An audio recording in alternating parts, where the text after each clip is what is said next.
James, looks like you made it through the hurricane, and for the first time, because we didn't get a chance to do it last week, we've got a really exciting moment here on In the Huddle video version. And why don't you tell folks what we're about to do?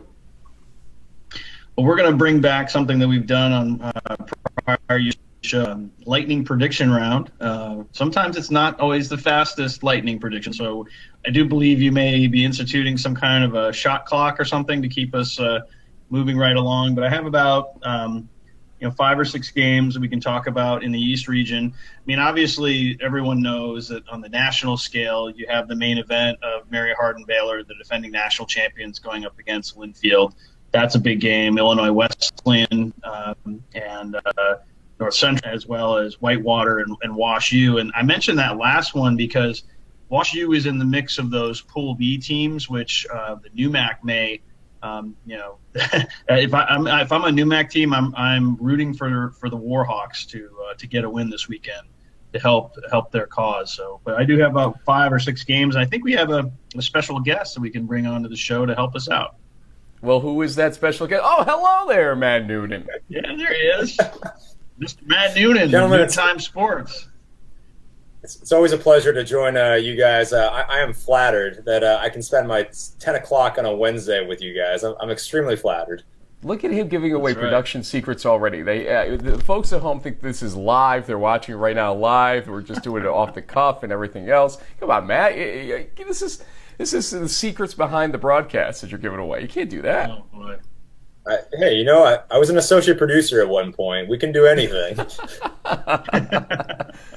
Well, we produce this one, kiddo. So, the one thing about Matt Noonan that scares me is he makes me feel very old when I look at him because he is. How old are you now, Matt? But we are, Frank. That's part of the problem. But I'm in my final year of my 20s. I actually just turned 29 a few weeks ago. My girlfriend just turned 29, so we're now the same. We're now officially the same age again. It only took 2 weeks. Oh man. I'm 41 and James is 43. Yeah. So feel free to tell people how well we're holding up for our 40s, youngster. Okay. So we will get this clock rolling in a moment here. So the rules are pretty simple. You can see the clock on Matt's screen there. Essentially, we have 10 minutes full to talk about these games. So, James, you're going to have to be the taskmaster here because you got the list of games, and you got your core list. But if we have time left over, we can go to other games as well. There's nothing stopping us. We have 35-ish games in the East to talk about. So, feel free to do what you want. The reason we brought Matt along is because he's been covering New England Division III football for a number of years now, and a lot of the big games in the East region, honestly, are some of these Massachusetts schools. There's a couple of crossovers, and maybe that's one of the ones that we'll not lead off with, but will be in my sort of top 3 or top 5 games that I'll throw out there. But if you guys are ready, I've got the first game to throw out. Are you ready? Once you start talking, I will try to get this clock to start. That might be a challenge. Let's see on our first drive we can get this. We'll get a couple extra seconds bonus, but we'll see. So, obviously we spoke to Karan Wright in our last player interview. Framingham State versus Bridgewater State. It's kind of a title match early on in the season for the MASCAC. Matt, go ahead.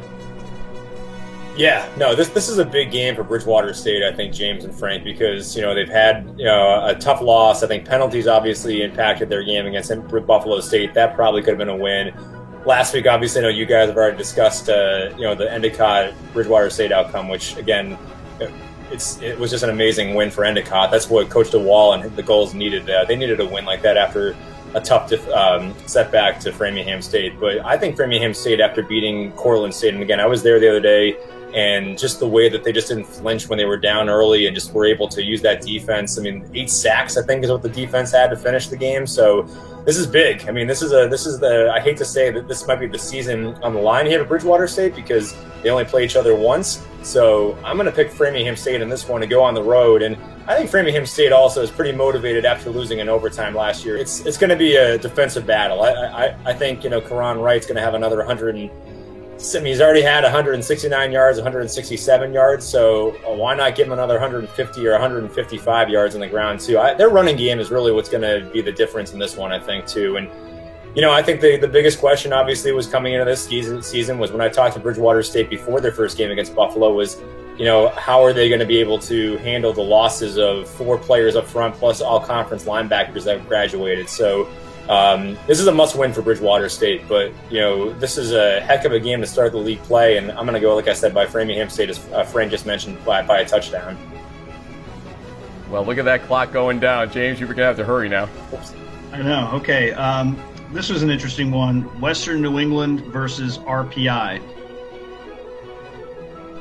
Let's see. Frank, you want to take that one? RPI. Well, hold on. We were supposed to still predict the other game. Framingham State, Bridgewater State, my friend. Yeah. That's why we went to you on that, by the way. So don't try to avoid it. The clock's running. Give me a quick estimate on that, and I'll give you mine. On Western New England or Framingham State? Framingham State, Bridgewater State. He hasn't predicted it yet. James, go ahead. Oh, I have to give a score? Okay. Yes! What are we, just props in this whole thing? We need to start this over. This is a disaster. We need to start this over. Come on. We'll restart the clock in a moment here. Hold on. Okay. Okay. All right. I agree with Matt. I will take Framingham in a close one. I'll say their kicker wins it for them, 28-24. And I think Bridgewater State's going to have a hangover after the Endicott situation last week. That'll allow Framingham State to start strong early, and they will be able to hold them off from coming back at the end of the game. Framingham State wins this game 35-30, holding off that comeback attempt. Now, okay, guys, we got the 10-minute clock back. I think we got this down now, what we're doing here. Noonan, got it. We're going to rely on you to cut your spiel down to about 1 minute at the worst on some of these, I think. We got to regulate ourselves here because people don't want to watch this for 30 minutes. That's one of the indications our early ratings have told us. I don't know why. So, James, you're going to name the next game, which you already have, but you'll rename it to remind us here, and then we will get going here. Okay? Everybody good? We're good. Yep. Name it. Okay, the next game, which sort of stands out to me, is Western New England versus RPI. Go. Western New England, easily. They had a big bounce-back win against Westfield State. The defense was pretty darn good. Anthony Service throws for another 3 touchdowns. Give me a score if you can. My score, I'm going to go 24-14 Western New England. They need this one. And you, sir? I think I might be guilty of underestimating this RPI Engineers team. They look really good against WPI last week, putting up a lot of points. Ed Trimper, the quarterback, is playing lights out. Their kicker is running in 2-point conversions. I'm going to take RPI to go 3-0 in this one and edge the Golden Bears by a score of, I think, 35-31. It's going to be a high-scoring game. Coach Isernia is in the comfort zone with his team right now. He's had a few goes at it here now to get into a position where he has his offense the way he wants it, his defense as well. And I think that's important here. I think that's why we're seeing some strength by RPI. I think Western New England, that Springfield game showed that they definitely have some problems with the run game. And if RPI can exploit that, ultimately I think they win this game. So I'm going to take RPI in what I might call a mini upset, because I don't think RPI necessarily was ahead of Western New England even after that loss in some people's minds. RPI wins this 21-20 in a really good game, I believe. Hit it. All right. So another big game in week 3. It's sort of the Maritime Bowl. SUNY Maritime against the U.S. Merchant Marine Academy down at Kings Point for homecoming weekend. Toop. I'll go first here in this one here too. I mean, SUNY Maritime is posting at least close to. I mean, they've got 59 points in their first game, 37 in their last game, and I think the one of the players that we highlighted on this week's Noontime Sports player, kind of the honor roll of the week was actually their kicker, Matthew Murphy, who's also their punter too. He had 13 points in their win last Friday night in the Chowder Cup game against Mass Maritime too. I think SUNY Maritime's for real here. I think this is a big win. If they win this game, they're definitely not just going to be appearing on the Noontime Sports Bowl, but they're going to be certainly a team that I think is going to challenge Huston, I think, for the UCFC this year. So I'll go with SUNY Maritime over Merchant Marine. I'll say win by 10. 1,200 yards of offense in this game, and will be, I think, my prediction. And I believe Merchant Marine Academy with Bryce Moore is going to give SUNY Maritime their first real challenge here this season. I think it's going to be a high-scoring affair, though, so hold on to your seats for this one. It's going to be a bumpy cruise down the river at this point. I'm going to say 42-35 in favor of Merchant Marine Academy. James, it's your turn. I'm going to go with the reverse jinx. So SUNY Maritime, for some reason, always has the Mariners' numbers. They've tripped them up in the last couple seasons. While I do think it's going to be a high-scoring game, I'm going to say the Privateers are going to sneak one out 45-44. Okay, next game. All right. The Courage Bowl. Brockport against St. John Fisher. Last year came down to the final play. Fisher, it was a tale of two halves. Fisher really needs to win a game. They're 0-2. Brockport is crushing people. What do you think? I'm going to take this one first, if that's okay, Matt. I want to talk about Joe Germinario and his continued success. Another 350 yards of offense, most of which was in the air, but a lot on the ground. He was the leading rusher and passer in that game last week against Ithaca. I think this team is the real deal right now, and I believe St. John Fisher is really struggling to get their offense figured out, their defense figured out for that matter. They gave up 30-plus to Hobart this weekend. So I'm going to say Brockport wins this game. It's always a good game. These games, even when Rochester was in it, it brings out something in these teams to play for the kids the way they do. So I'm going to say Brockport wins this game 34-31. Matt.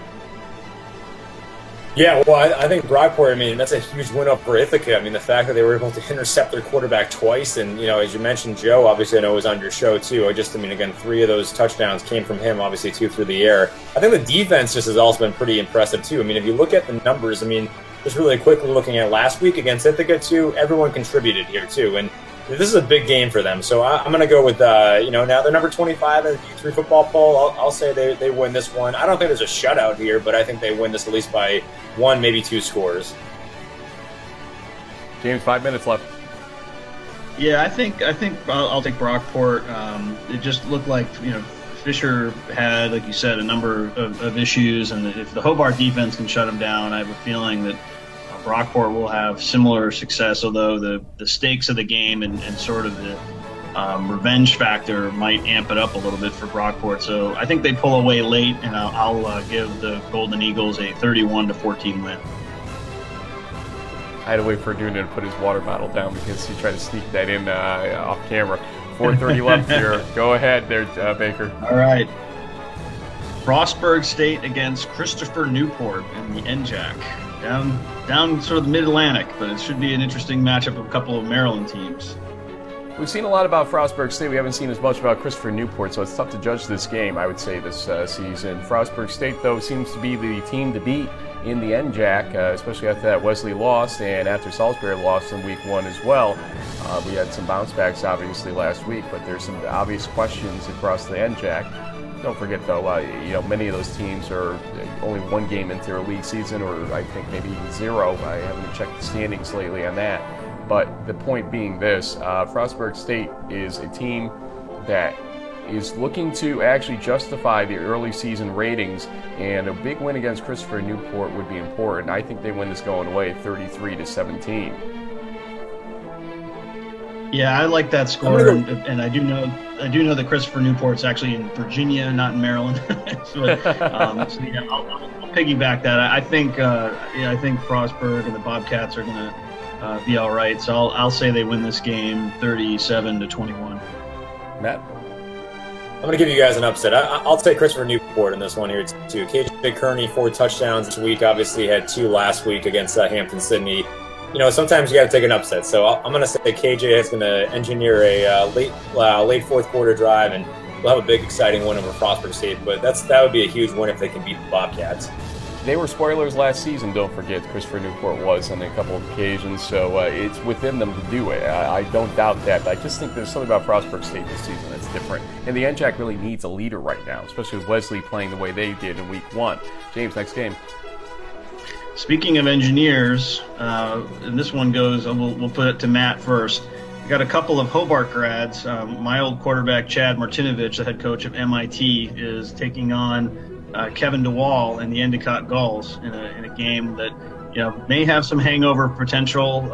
MIT lost to Curry somewhat surprisingly last weekend. What do you think, Matt? Yeah, I think this is an interesting game because I think that's one of the things that I was thinking about was can Endicott continue? They've been on ESPN, they've gotten a lot of media attention. So social media went viral. Obviously, the Patriots engaged with them too. I think the biggest question mark is going to how do you stop Andrew DiNucci, who's just put up some really impressive numbers on the defensive end for MIT. MIT is young, just like Endicott is too.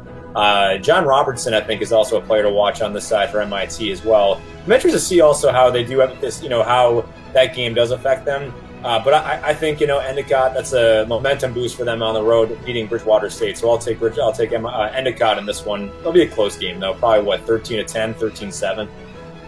I heard the picture in the bullseye of the dartboard at Endicott after we did treatment of their touchdown or not touchdown or whatever you want to call it from last weekend. I guess it's a touchdown. You have to call it such because it counts. So we'll just leave it there. Endicott, if anybody still watches from Endicott, I think you're going to get a win on this one against MIT, just not the same team from a couple of years ago when they made the playoffs. And so I'm going to say that Endicott wins this game 21-17. James, we have a minute 5. We can fit another game here quick. All right, yeah, I'll go. I'll take the Gulls in a low-scoring game. I'll say 17-10. All right, this is kind of an interesting one because it's two teams that have never played before, but there is some history once again with the coaches. Shenandoah, the ODAC, is coming up Virginia to play Hobart on Saturday night in Geneva for homecoming. Coach Yoder is returning after taking over the head job there. He's gone 20-22 in the last couple seasons. His team is off to a 2-0 start. What do you think? Shenandoah has shown some strength on the scoreboard this season, that's for sure. Hobart, though, did as well against a better team, let's say, than Shenandoah, and that was St. John Fisher. I really believe that. So I'm going to say that Hobart wins this game, but it'll be actually interesting. 30-20 in favor of Hobart going away again. Matt, 12 seconds. Oh, it's going to be Hobart, without a doubt. Bounce back win last week. They're going to win this homecoming weekend, right, James? That's right. Scores? Give me scores. Ran out of time, but go ahead. The last second. What do you got for a score, Matt? I'm gonna go. I'm gonna go big one here. I'm gonna go 28-10 here for Hobart. Is all I'll go with. Ooh, Yoder just called. He said you're not invited down to Shenandoah, Noonan. And James? I think I picked Hobart 27-14 on the Coming At You blog, so I'll stick with that. I think because the teams don't really know each other, the first half might be a little defensive, feeling they're out, so to speak, trying to see what's going on offensively, defensively.